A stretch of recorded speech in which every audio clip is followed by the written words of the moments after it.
4 reasons kung bakit selosa ang girlfriend mo. Makinig ka para malaman mo.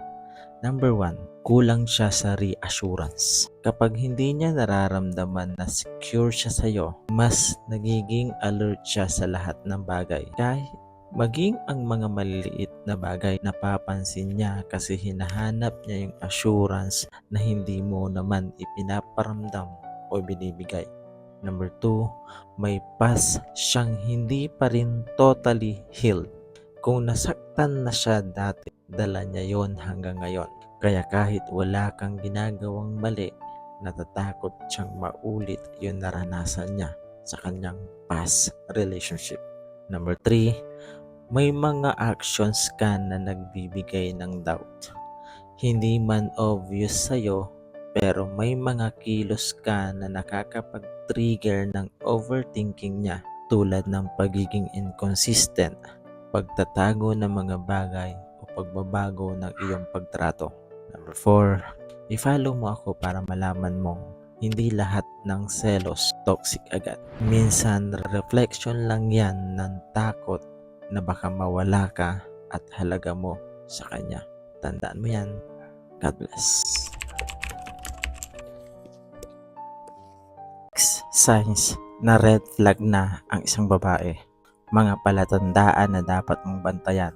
Hindi para mang-away, kundi para magising ka sa katotohanan. Kaya makinig ka para malaman mo. Number 1, masikreto na siya, lalong-lalo na sa kanyang cellphone. Kung bawat notification ay biglang swipe away, laging naka-do not disturb, o parang may security level ng BIR ang phone niya, may tinatago yan. Hindi ibig sabihin cheating agad, pero may lack of transparency. Number 2, on or off ang attitude, depende sa gusto niya. Sweet siya ngayon, cold mamaya. Para kang nasa roller coaster na walang seatbelt. Ito yung behavior na ginagamit ang mood para i-control ka. Kung love ka, consistent ang effort, hindi seasonal. Number 3, nililimitahan ka sa friends, pero siya free mag-do what she wants. Kapag ikaw ay bawal sa ganito, ganyan, pero pagdating sa kanya, huwag mo akong kontrolin, ang lagi niyang sinasabi. Double standards yan, dahil ang healthy relationship, pareho kayong may freedom at respeto. Number 4, laging ikaw yung may kasalanan. Every argument, ikaw ang mali. Kahit obvious na siya naman ang nagkulang. Ito yung sign na hindi marunong mag-own up ng pagkakamali. Kaya kung hindi siya marunong mag-sorry, mahirap makabuo ng future na kasama ang babaeng ito. Number 5, walang plan for the future. Kung ang usapan about future ay bigla na lang siyang nagsasambit ng huwag tayong magmadali, huwag nating madaliin ang lahat. Pero sa ibang bagay, mabilis siyang magdesisyon. Red flag iyan. Dahil ang someone na seryoso sa'yo, isinasama ka niya sa kanyang plano, malaki man o maliit ito. Number 6, i-follow mo ako para malaman mong hindi lahat ng babae ay ganito. At kung hindi ka naman red flag na babae, tulad nito, huwag ka sanang magagalit. Tandaan mo yan. God bless. 4 signs na faithful ang partner mo sa'yo. Makinig ka para malaman mo. Number 1, transparent siya kahit hindi mo hinihingi. Hindi siya nagtatago ng mga bagay na dapat alam mo. Kusang loob niyang ipinapakita na wala siyang tinatago. Number 2, consistent ang trato niya sa'yo.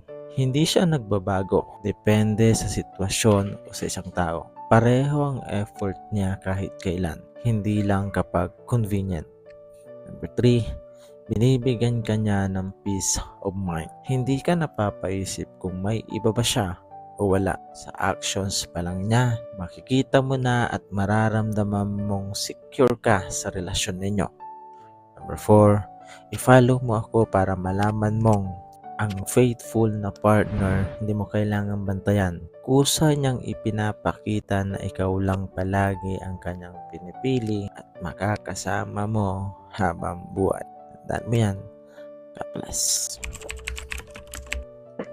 Maraming relasyon ang hindi na tumatagal kasi mas pinipili nilang tapusin kaysa ayusin. Hindi dahil wala ng pagmamahal, kundi dahil kapag may problema o tampuhan, mas pinipili na lang ng iba ang manahimik o mag-ignore kaysa ayusin ang sitwasyon.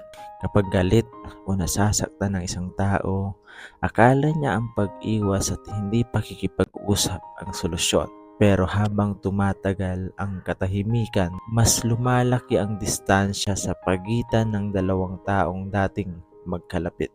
Unti-unting nawawalang pag-intindi at pag-unawa, nababawasan ng effort at dumadating sa punto na parang wala nang gustong lumaban para sa relasyon. Ang totoo, hindi naman kailangan maging perpekto ang relasyon para tumagal ito at maging kayo hanggang dulo. Ang kailangan lang ay dalawang taong handang makinig, magpatawad at ayusin ang problema kaysa iwasan ito. Kasi sa huli, ang relasyon hindi nasisira dahil sa problema. Nasisira ito kapag pinipili ng mga taong involved ang manahimik kaysa ayusin ang lahat. Tandaan mo yan. God bless. Nagiging toxic ang babae pagkatapos mo siyang lukuhin. Hindi naman niya gustong maging paranoid. Ayaw niyang pagdadahan ng bawat late na reply, bawat dahilan at bawat bilang pagbabago. Pero kasi may kakaibang epekto ang pagtataksil sa puso ng isang babae at hindi niya choice iyon. Ang babaeng dati buong-buong nagtitiwala sa'yo, ngayon ay napapaisip na sa lahat ng bagay. Ang babaeng dati kampante at panatag sa'yo, ngayon ay pakiramdam niya kailangan niyang bantayan at protektahan ang sarili niya palagi. Ngayon tinatawag mo siyang toxic, sinasabi mong nagbago na siya. Pero ang totoo, ang nakikita mo lang ay ang sugat na iniwan ng pagtataksil mo. Kaya hindi siya naging toxic bigla. Naging maingat siya, nasaktan at natakot na maranasan ulit ang parehong ipinaramdam mong sakit.